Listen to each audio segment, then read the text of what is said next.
और आज का जो विषय है जीवन मुक्त योगी।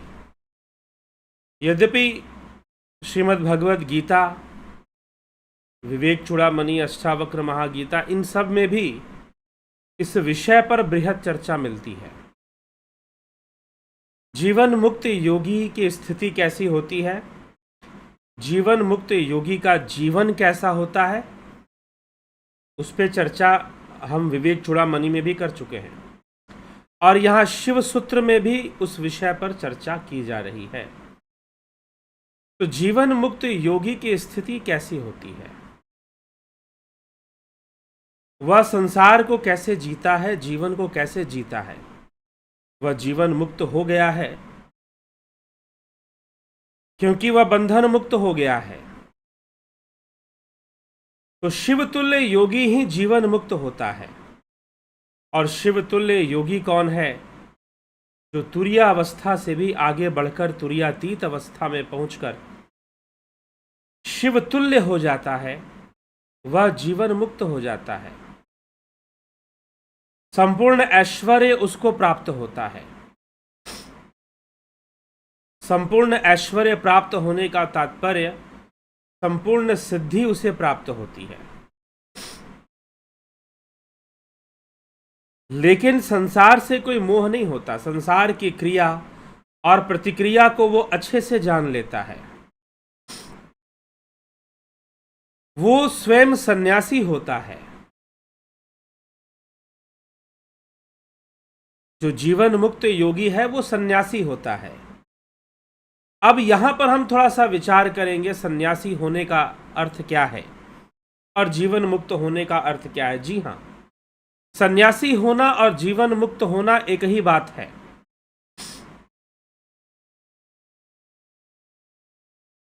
तो जीवन मुक्त क्योंकि वो तुरीयातीत अवस्था में जाकर मोहिनी शक्तियों पर विजय प्राप्त करके अपने आप को हमेशा आत्म स्थिति और स्थित प्रज्ञ अवस्था में बनाए रखता है।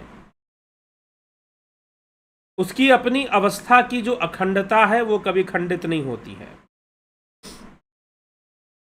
वह सर्वदा अपनी निज स्वरूप की अवस्था में स्थित रहता है।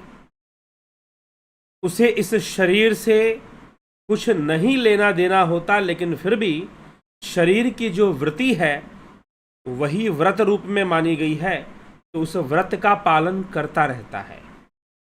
और यही शिव सूत्र में लिखा जा रहा है।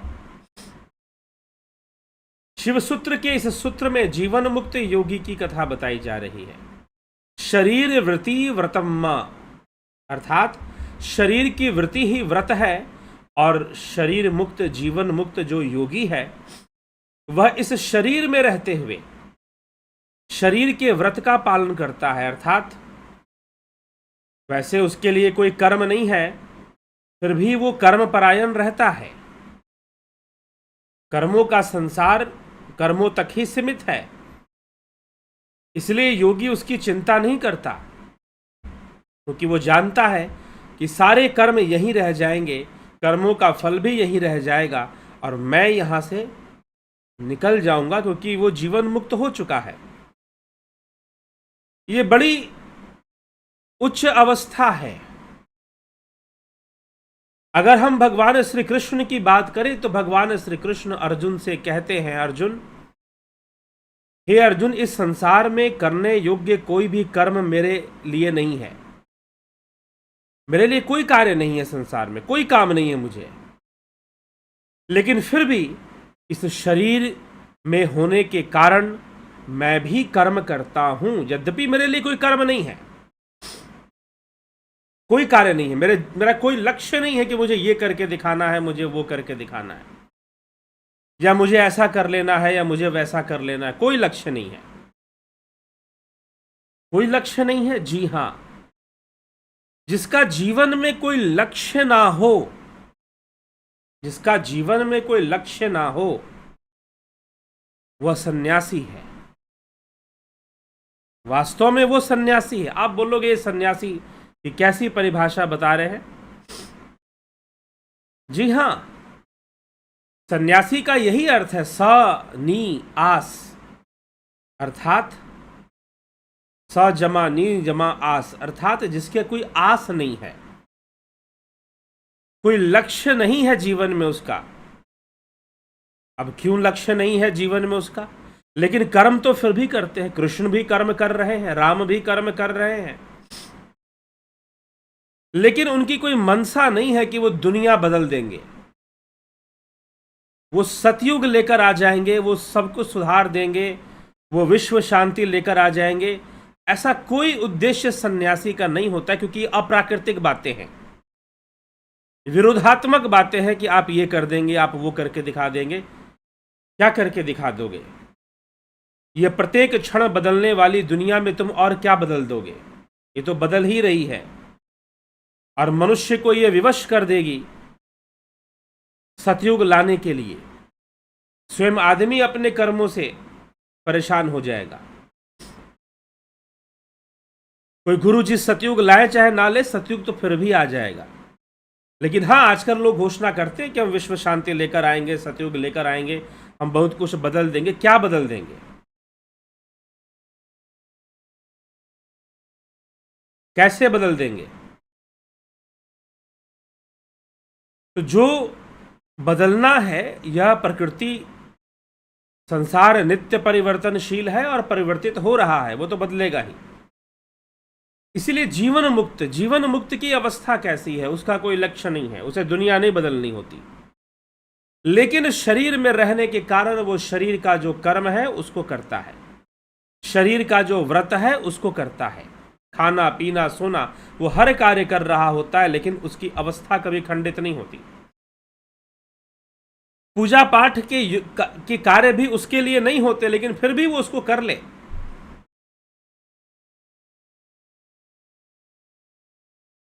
वह शरीर की वृत्ति का व्रत करते रहे अथवा शिवो अहम की सतत भावना करता रहता है, शिवो अहम में अपनी अवस्था को बनाए रखता है।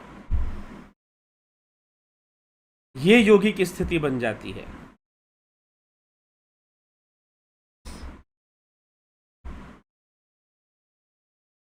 तो ऐसी अवस्था में योगी की अवस्था बताई गई कि स्नान करना, जो नित्य कर्म है, जैसे कि स्नान, पान, भोजन, शयन आदि शरीर के व्यापार जो हैं, वो जीवन मुक्त योगी का व्रत बन जाते हैं, क्योंकि ये शरीर की वृत्तियां हैं।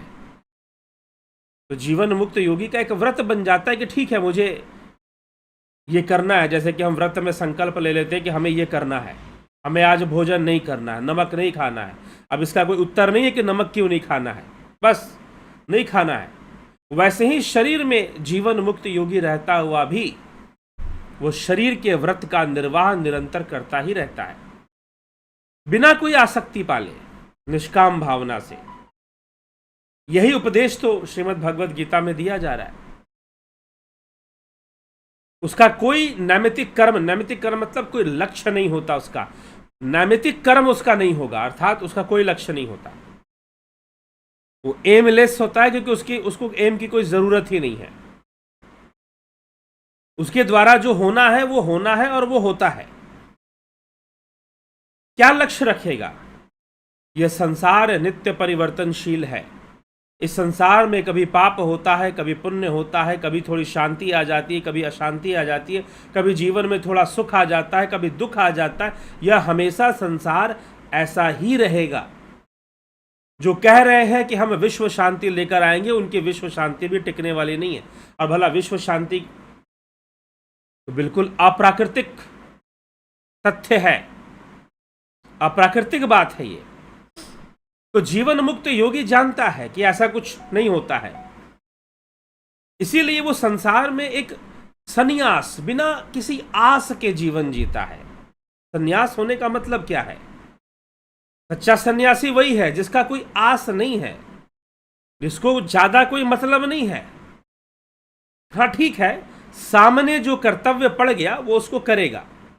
अर्जुन के सामने युद्ध पड़ा हुआ है और वो कह रहा है कि मैं ब्रह्मचारी बनूंगा, और कृष्ण समझाने में लगे हुए कि ब्रह्मचारी कौन, योगी कौन, सन्यासी कौन। अनाश्रितो कर्म फलम कार्यम कर्म करोति यस सन्यासी च योगी।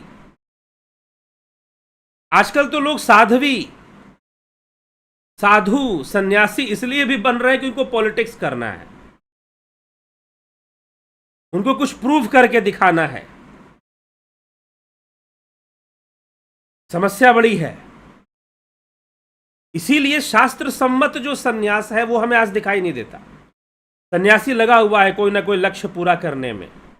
अभी बहुत सारी बातें हैं, गुरु पूर्णिमा आने वाली है, इन विषयों पे चर्चा करेंगे।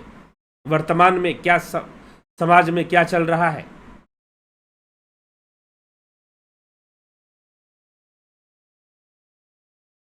ठीक। तो सन्यासी, जीवन मुक्त योगी एक सन्यासी की तरह होता है। जैसे राजा जनक एक सन्यासी की तरह उनका जीवन था। राजा होने के बाद भी सुखदेव मुनि को अहम था कि मैं तो बाल ब्रह्मचारी, बाल योगी, मुझे जनक के पास जाने की क्या आवश्यकता। तपस्वी होकर भी वो सन्यासी नहीं थे और जनक राजा होकर भी सन्यासी थे। सनी आस, जिसका कोई आस ना हो वो सन्यासी है। और जिसने बहुत सारे लक्ष्य बना के रखे हुए हैं वो सन्यासी नहीं हो सकता। हां, साधक हो सकता है। साधक के सामने लक्ष्य है, उसे साधना मार्ग पर आगे बढ़ना है, उसे समाज के लिए भी कार्यरत रहना है, सेवा कार्य में भी लगना है। सन्यासी भी सब करते हैं, परंतु वह निष्काम भाव से करते हैं। वो किसी भी विषय के लिए बहुत अधिक चिंतित नहीं होते। तो सन्यासी अपना जीवन को जिस प्रकार से जीते हैं, वो जीवन मुक्त योगी, वो संपूर्ण सिद्ध होते हैं, पूर्ण काम होते हैं। और जो पूर्ण काम हो चुके हैं, भला उनकी क्या आशा हो सकती है संसार में? कोई आशा नहीं होती। न यश प्राप्ति की आशा होती है, न विजय की आशा होती है, न शांति स्थापना की आशा होती है, न भोगों की आशा होती है। वह तो बस जीवन मुक्त योगी बस ऐसे रहते हैं जैसे संसार में शरीर मिला है तो शरीर का भी निर्वाह करना है, शरीर के व्रतों का पालन करते हुए, शरीर के संपूर्ण व्रतों का पालन करते हैं। और व्रतों का पालन करते हुए भी किसी चीज में आस नहीं रखते, किसी चीज में आसक्ति नहीं रखते। और ये कोई जबरदस्ती भी नहीं आता उनके अंदर, ये तो तुरीयातीत अवस्था से ही आ पाता है। तुरीय अवस्था की सिद्धि होती है, फिर तुरीयातीत अवस्था में योगी प्रवेश करता है तो स्वाभाविक रूप से वो सन्यासी हो जाता है, स्वाभाविक रूप से वो जीवन मुक्त हो जाता है। कोई जबरदस्ती वाली बात नहीं है, कोई जबरदस्ती वाली बात नहीं है। स्वाभाविक रूप से ही उसके अंदर सन्यास स्थापित हो जाता है। जबरदस्ती उसे सन्यास का प्रदर्शन करने की जरूरत नहीं, दुनिया को दिखाने की जरूरत नहीं कि मैं बहुत बड़ा त्यागी हूं और मैंने बहुत कुछ त्याग दिया है। ये प्रदर्शन करने की उसको आवश्यकता नहीं, किसी को कुछ बताने की आवश्यकता नहीं। सहज भाव से, सामान्य रूप से वो अपना जीवन व्यतीत करता है, सामान्य होकर अपना जीवन व्यतीत करता है। और वह अघोरी होता है, साथ ही साथ अघोरी, उसके अंदर किसी भी विषय का कोई घोर नहीं आएगा। वह शैव साधक होता है और सिद्धि को प्राप्त कर चुका होता है।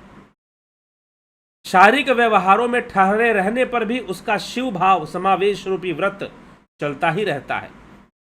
शारीरिक व्यवहारों में ठहरे रहने पर भी उसका शिव भाव समावेश रूपी व्रत निरंतर चलता रहता है। उसका शिव भाव कभी खंडित नहीं हो सकता, वो निरंतर अपने शिव भाव में बना ही रहता है। साथ ही साथ वो संसार के कर्म भी करता रहता है।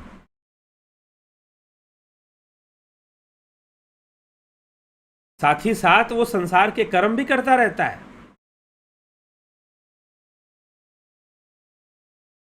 तो जीवन मुक्त योगी की ये अवस्था बन जाती है।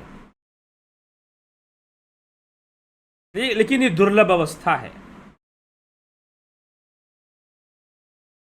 शरीर में सुखपूर्वक ठहरे रहना ही उसका व्रत बन जाता है। पूजा, होम, याग आदि उसे नहीं करने पड़ते, लेकिन फिर भी वो कर लेता है। कोई आवश्यकता नहीं उसके लिए कोई पूजा होम आदि करे, कोई साधना ध्यान भी करे, इसकी भी कोई बहुत आवश्यकता नहीं पड़ती। लेकिन फिर भी अपने शिव रूप में, निज रूप में वो मगन रहता है। और यह कब तक? अब एक प्रश्न ही उठता है कि जीवन मुक्त योगी ऐसे कब तक रह सकता है शरीर में? कब तक ऐसे वो शरीर में रहेगा, ये प्रश्न बनता है। जीवन मुक्त योगी के बारे में हमने सुन तो लिया कि जीवन मुक्त योगी तुरीयातीत अवस्था में एक सिद्ध पुरुष है, संपूर्ण ऐश्वर्य संपन्न है, शिव तुल्य उसका जीवन है, शिव के समान उसका जीवन है। जैसे शिव कैलाश पर वास करते हैं, कोई मतलब नहीं उन्हें, कभी शमशान में भी वास करते हैं, वहां भी कोई मतलब नहीं। तो उसका जीवन शिव तुल्य है, शिव के समान है, परंतु शरीर में है, वो शरीर में है, तो जो शरीर का व्रत है उसका निर्वाह करता है। शरीर में है वो, तो जो शरीर का व्रत है उसका निर्वाह भी वो साथ में करता रहता है, उसका त्याग नहीं करता। तो आपको साधारण दिखेगा, ये सब शिवतुल्य ही तो है, सारे अवतारी पुरुष। सब कुछ करने का सामर्थ्य है उसके अंदर, लेकिन उसकी इच्छा खत्म हो गई है संसार में कुछ कर दिखाने की। फिर भी प्रारब्धवश जो है वो करता है, सामने जो कर्म आता है करता है। सामने अगर युद्ध लड़ने का कर्तव्य आ गया तो युद्ध भी लड़ता है, अगर राजा रूप में है तो राजपाट भी संभालता है, लेकिन फिर भी अपनी शिवा अवस्था में बना रहता है, अपनी शिव भावना को कभी खंडित होने नहीं देता, और हो भी नहीं सकता, क्योंकि वो शिव तुल्य बन चुका है, वो उस अवस्था में जा चुका है, उसका संन्यास स्थापित हो चुका है। उसे दुनिया को बदल देने की भी कोई आस नहीं है, कोई लक्ष्य नहीं कि दुनिया बदल के दिखा देगा, जी नहीं। बस अपने शरीर और प्रारब्ध का निर्वाह करता है। तो प्रश्न ये उठता है कि जीवन मुक्त योगी कब तक इस शरीर में बना रहता है? क्या हमेशा, या अपनी इच्छा? क्या इच्छा? जब वो सन्यासी हो गया, जब वो जीवन मुक्त हो गया, तो क्या इच्छा? शरीर को बनाए रखने की भी इच्छा नहीं रह जाती है सन्यासी के लिए। लेकिन ये वो सन्यास नहीं है जो आजकल प्रचलन में है, ये समझिएगा। ये नहीं, आज साध्वी, साधु, सन्यास, अब तो ऐसा लगता है कि जैसे अगर राजनीति करनी है तो साधु बन जाओ। मैं सबके लिए ये बात नहीं कहता, कुछ लोग बहुत ही सुलझे हुए हैं और मर्म को समझने वाले हैं, लेकिन साथ ही साथ मुझे समाज में ऐसा भी देखने को मिला, कुछ साधु ऐसे हैं जो राजनीति के क्षेत्र में हैं, लेकिन बहुत सुलझे हुए हैं और बहुत समझदार हैं। लेकिन फिर भी ऐसे बहुत सारे साधु साध्वी मुझे सामने मिले जो सिर्फ इसलिए साधु साध्वी बन गए हैं कि उन्हें कहीं ना कहीं राजनीति करनी है, कुछ करके दिखाना है, कोई किल्ला ठोक देना है, या कुछ हवा खड़ी करनी है, हवा बनानी है। तो सन्यास नहीं है, सन्यास जहां कोई आस ना हो। कृष्ण सन्यासी हैं, इसलिए कृष्ण अर्जुन से कहते हैं, कृष्ण परम ब्रह्मचारी हैं।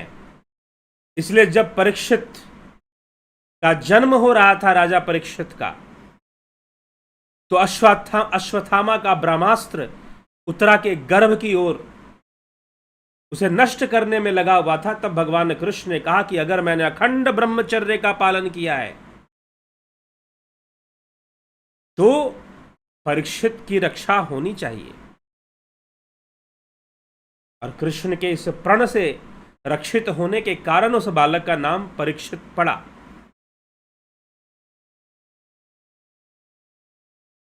ये समझना पड़ेगा कि सन्यास क्या है। कृष्ण ब्रह्मचारी है, राजा जनक ब्रह्मचारी हैं, क्योंकि सुखदेव मुनि को लग रहा था कि वो बहुत बड़े ब्रह्मचारी हैं। जनक के पास जाकर पता चला कि वास्तविक ब्रह्मचर्य होता क्या है। राजा जनक के पास जाकर पता चला कि वास्तविक ब्रह्मचर्य होता क्या है।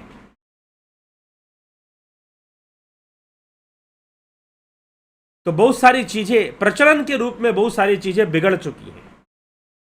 शास्त्र कुछ और समझाते हैं, बातें कुछ और बन चुकी हैं। प्रथाएं कुछ और चल चुकी हैं। लेकिन जब हम वैदिक मत में सन्यास को देखेंगे तो सन्यास का अर्थ ही कुछ और है, सन्यासी का जीवन ही कुछ और है।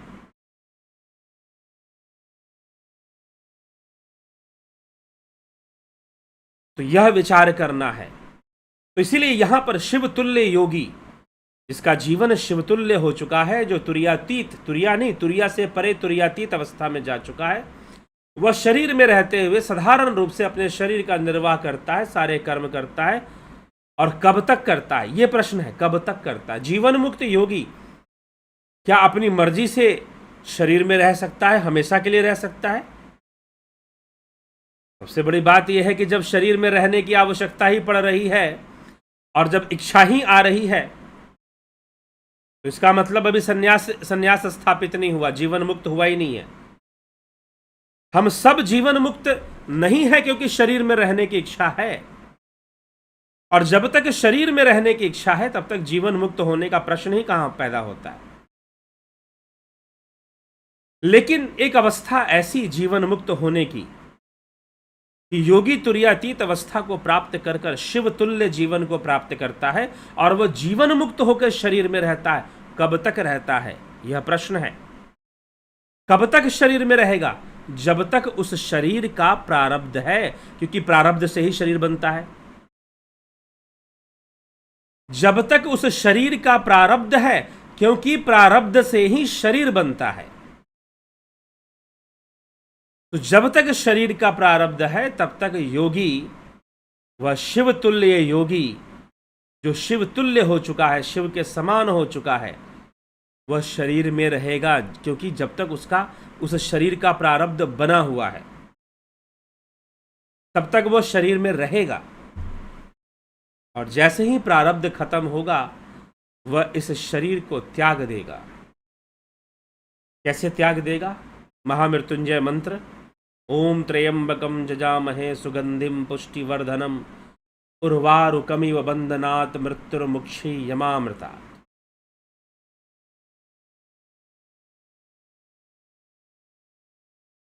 ओम त्र्यंबकम जजामहे सुगंधिम पुष्टिवर्धनम उर्वारुकमिव बंधा। निरंतर साधना करते हुए, प्रणव का जप करते हुए, प्रणव में रहते हुए साधक जब परिपक्व हो जाता है तो जैसे एक तुम्बी का फल जो है,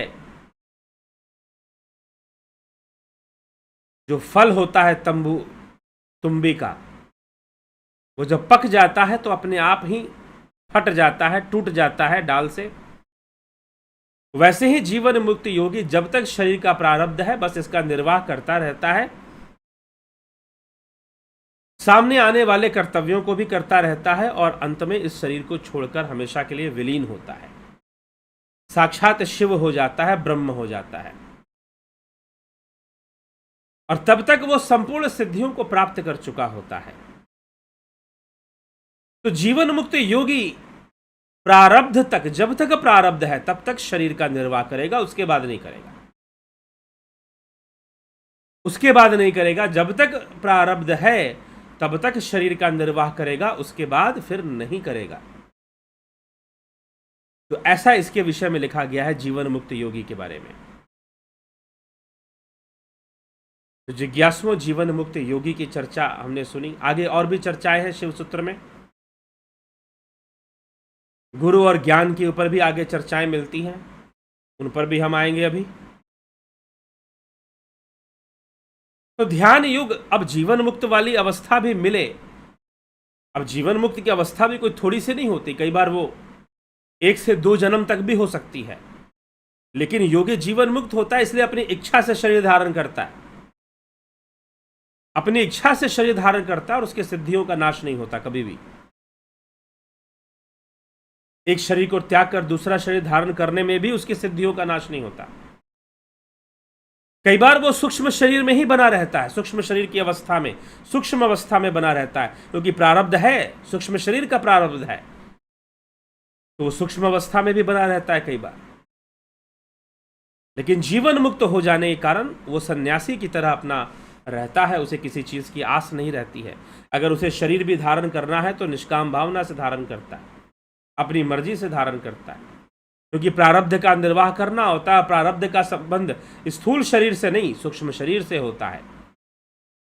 प्रारब्ध का संबंध सूक्ष्म शरीर से होता है, उसका निर्वाह उसे करना पड़ता है और तब तक वो करता है और फिर ब्रह्ममय हो जाता है, स्वयं शिव हो जाता है। ऐसी अवस्था को वो प्राप्त कर लेता है। तो आवश्यकता है कि ये सारी बातें जब तक हम ध्यान योग नहीं करेंगे नहीं समझ में आएंगी। और 14 तारीख से ध्यान योग का कोर्स शुरू हो रहा है, ऑनलाइन कोर्स।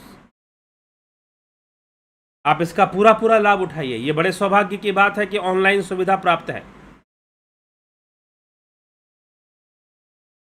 कुछ लोगों को लगता है कि शायद ऑनलाइन में बढ़िया से नहीं हो पाएगा, लेकिन जिन लोगों ने कर लिया है उन्हें भली भांति पता है।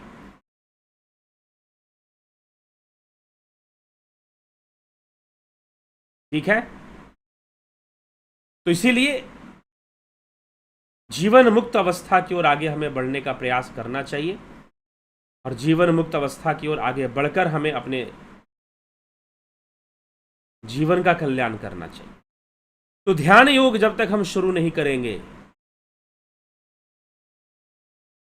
तो योग हमारा स्वाभाविक अभ्यास कैसे बनेगा, स्वाभाविक व्रत कैसे बनेगा। योग रूपी वृत्ति को मजबूत करना पड़ता है। भगवान श्री कृष्ण अर्जुन से कहते हैं कि अनेकों जन्मों में किए गए कर्मों से वृत्तियों का निर्माण हो जाता है। अनेकों वृत्तियां जिनका अभ्यास हमें बन जाता है, वह वृत्तियां संस्कार रूप में हमें बाधित करती हैं बार बार वही कर्म करने के लिए, आहार निद्रा भय मैथुन। लेकिन अगर योगी योग रूपी वृत्ति का विकास कर ले, यदि योगी योग रूपी वृत्ति का विकास कर ले तो वो संपूर्ण कर्म वृत्तियों का खंडन कर पाएगा। जो वृत्तियां उसके ऊपर हावी हो रखी हैं कर्म के रूप में, उनका वो खंडन कर पाएगा, उनको वो रोक पाएगा, उनको प्रतिबंधित कर पाएगा। क्योंकि अब एक और वृत्ति विकसित हो गई है जिसे योग रूपी वृत्ति कहते हैं। तो उस योग रूपी वृत्ति को विकसित करने की आवश्यकता होती है। तो चलिए जिज्ञासु, इसी के साथ मैं विराम दूंगा। और ध्यान योग का कोर्स बहुत आवश्यक कोर्स है ये। अगर आप अध्यात्म में रुचि रखते हैं, ध्यान की परंपरा में और ध्यान से जुड़ना चाहते हैं, स्व अनुसंधान करना चाहते हैं, सेल्फ एक्सप्लोरेशन करना चाहते हैं, स्व अनुसंधान, आत्मा का अनुसंधान ही भक्ति है। विवेक चूड़ामणि में आदि गुरु शंकराचार्य लिखते हैं कि आत्मा का अनुसंधान ही भक्ति है। आप आत्मा का अनुसंधान करना चाहते हैं, यही तो योग है, यही तो भक्ति है। तो अवश्य ध्यान योग का कोर्स ज्वाइन कर इसका पूरा पूरा लाभ उठाइए। साथ में बिना मेडिसिन के, बिना दवाओं के कैसे शरीर को स्वस्थ रखा जाए, प्राकृतिक चिकित्सा नेचुरोपैथी का भी कोर्स चलता है, उसे भी ज्वाइन कीजिए। स्पिरिचुअल हीलिंग का कोर्स, ध्यान योग के साथ ही स्पिरिचुअल हीलिंग का कोर्स चलता है। उस हीलिंग को जानकर भी अपने शरीर को स्वस्थ रखने में आप एक ज्ञान प्राप्त करेंगे। और प्राकृतिक चिकित्सा अगर साथ में कर लिया तो वो साधना के लिए भी अच्छा हो गया, और बिना मेडिसिन, विदाउट मेडिसिन अपने शरीर को स्वस्थ रखने का एक तरीका भी हो गया। तो ये दोनों कोर्स, तीनों कोर्स, ध्यान योग, स्पिरिचुअल हीलिंग और नेचुरोपैथी 14 जुलाई से शुरू हो रहे हैं। आप अवश्य इससे जुड़कर इसका पूरा पूरा लाभ उठाइए। जुड़ने के लिए आप इस नंबर पर संपर्क करेंगे।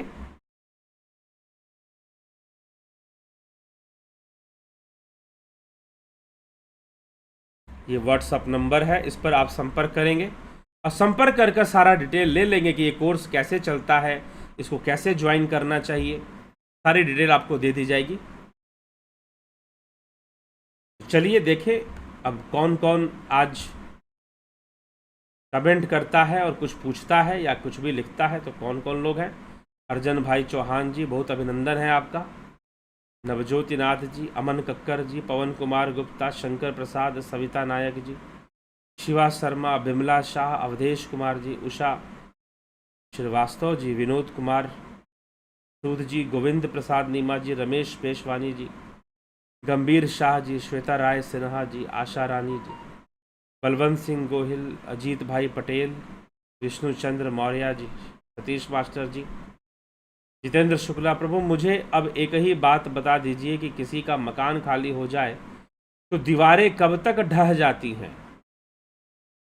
बड़ी कृपा होगी। मकान खाली हो जाए तो दीवारें कब तक ढह जाएंगी? एक ना एक दिन ढह ही जाएंगी। जब तक उनका प्रारब्ध है तब तक रहेंगी। जितेंद्र शुक्ला, रूपलाल विश्वकर्मा, नरेश मेहरा जी।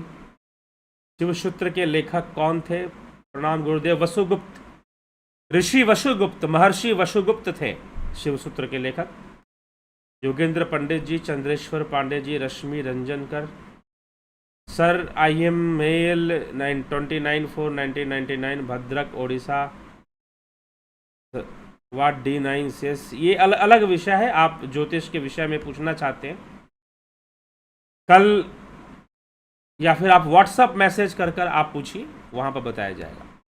राजू पाल, रविंद्र मकवाना जी, नरसा राम जी, अशोक माली, स्मिता सावंत जी, बीकू कुचाड़िया जी, सबका बहुत बहुत अभिनंदन है।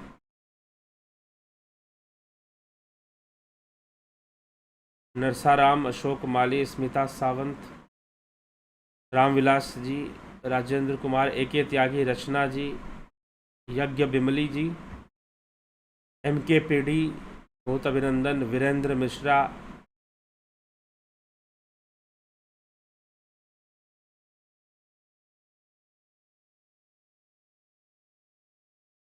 विष्णु मेहता। ध्यान योग, कर्म, भक्ति योग, ईमानदारी से हमारी किसी भी पात्रता नहीं है, फिर क्यों समय बर्बाद करें?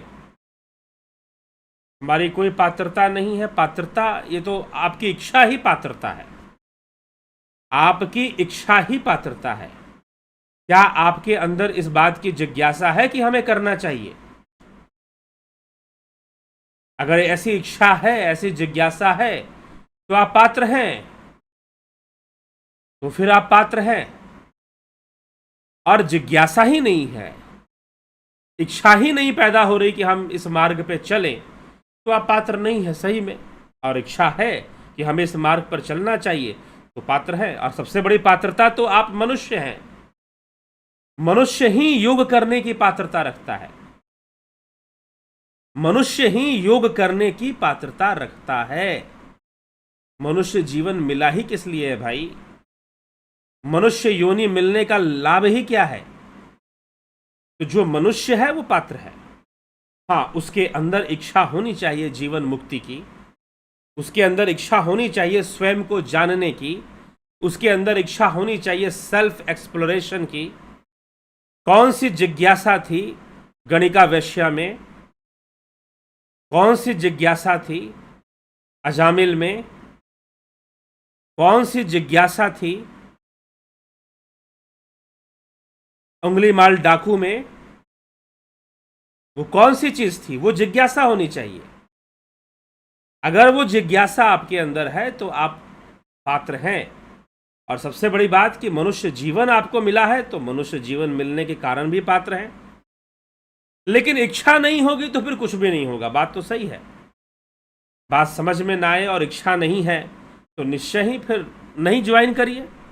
ये तो मैं ज्वाइन करने के लिए ध्यान योग उनको कह रहा हूं जिनको समझ में आ रही है कि बातें, हाँ, हमें आत्मज्ञान के मार्ग पर चलना चाहिए, सेल्फ एक्सप्लोरेशन के पाथ पर चलना चाहिए। और वो ध्यान योग के द्वारा वही कार्य तो होता है। आप स्वयं को प्राप्त करते हैं, स्वरूप की उपलब्धि करते हैं। तद्द्रष्टु स्वरूपे अवस्थाना, महर्षि पतंजलि योग सूत्र में यही तो लिख रहे हैं। तो आपको उसे प्राप्त करना होता है। ठीक है, तो ये समझने की जरूरत है। रामविलास जी, राजेंद्र कुमार, AK त्यागी, रचना जी, यज्ञ बिमली, MK पेड़ी, वीरेंद्र मिश्रा, प्रेम सागर यादव जी, SK मिन्हास जी, विष्णु मेरोथा, गोपाल दास, यज्ञ बिमली।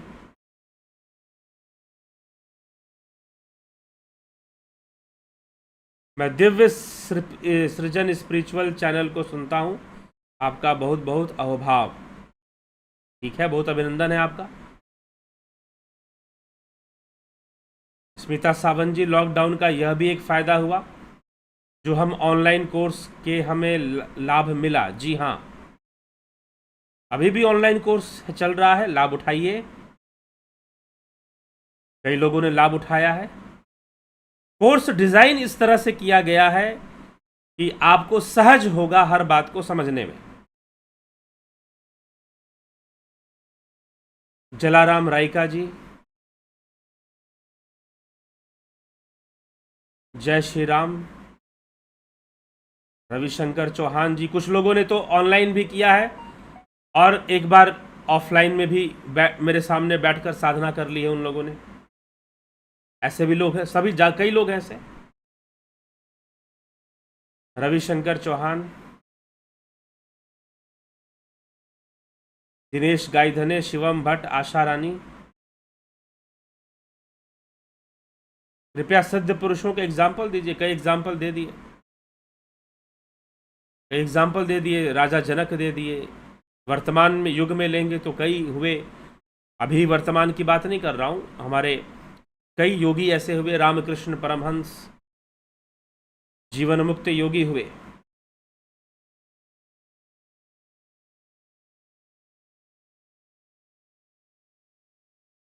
श्री श्यामाचरण लाहड़ी महाशय, कई लोग हुए, कई नाम हैं, आप पढ़िए। AK भट्ट जी, मिथिलेश सिंह जी, कैलाश बड़े जी, बहुत अभिनंदन है आप सभी का। मनीष यादव जी, मनीष यादव, मौत के बाद भी कुछ हजारों करोड़ों वर्ष बाद जन्म होता है क्या? जी नहीं, किसी न किसी योनि में जीव को जाना पड़ता है। मृत्यु के बाद भी किसी न किसी योनि में उसे रहना पड़ता है।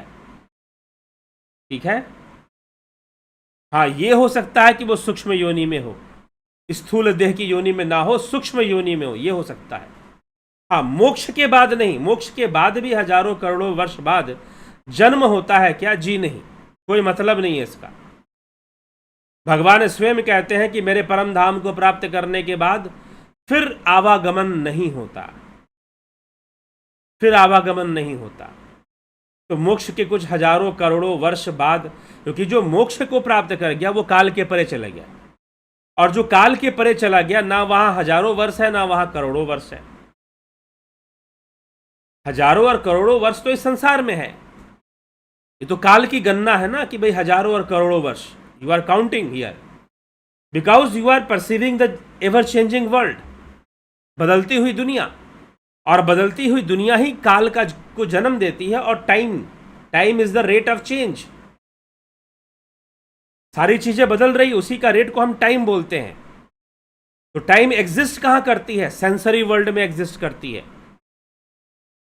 सेंसरी वर्ल्ड में से जो सेंसेस, जो इंद्रिय जगत में, ये टाइम का एग्जिस्टेंस है, काल का एग्जिस्टेंस है।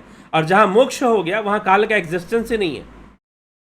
और जब काल का एग्जिस्टेंस ही नहीं है तो हजारों करोड़ों वर्ष गिरने की जरूरत ही क्या है? क्योंकि वहां कोई परिवर्तन ही नहीं है, तो उसका कोई आवागमन नहीं होता मोक्ष के बाद।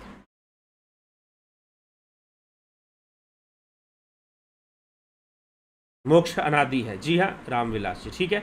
इसी के साथ अब विराम देते हैं। कल फिर मिलते हैं 9 बजे लाइव चर्चा में। आप सभी जुड़े रहें, बने रहें और लाभान्वित होते रहें इस चैनल से और इस चैनल के माध्यम से जो भी विचार चल रहे हैं। तो बहुत बहुत आभार है आप सभी का।